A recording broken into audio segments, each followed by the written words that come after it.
kahintang sa panahon ng latest news. Diyan sa linya ng atong Pag-asa Mactan, pinagi ni Ma'am Junina Marti. Ma'am, good morning. Good morning, Sir Ariel. Og sa mga suking tipaminaw matong latest weather update. Ang kining low pressure area or katong niaging Wilma as of 3 a.m. today kay na dinha sa may kadagatan sa Colasi, Antique.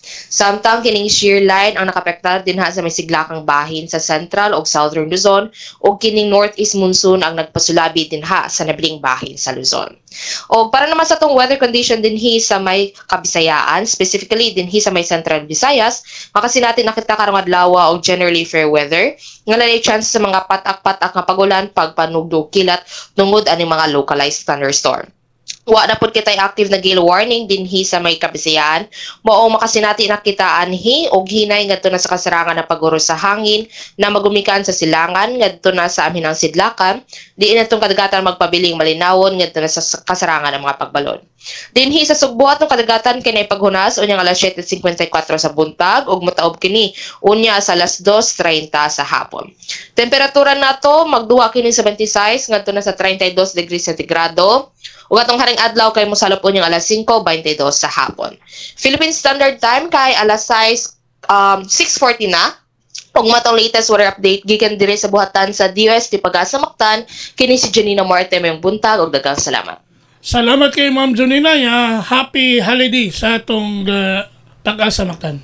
Happy holiday usab sir ug daghang salamat usab. Okay, good morning.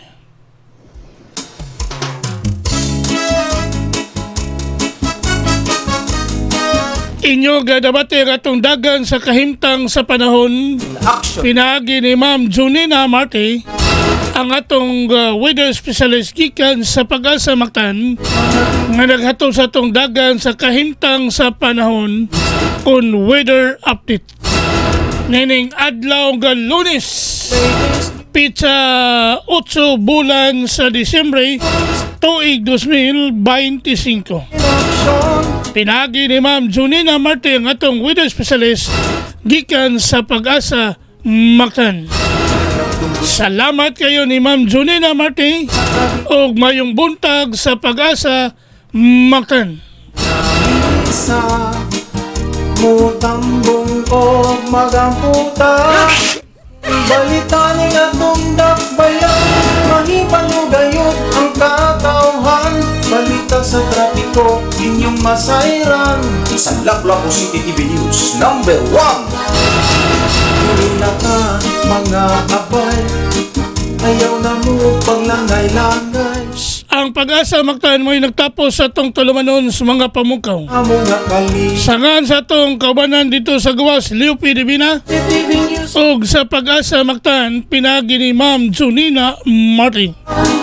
Kini nilang inyong ubos nga lagad, Ariel Verdon, mayon lang kaninyo. Daghang salamat ug mayong buntag kanatong tanan. God bless and more power. Happy holiday kanatong tanan. Kalipay, mga lagad na tiunay.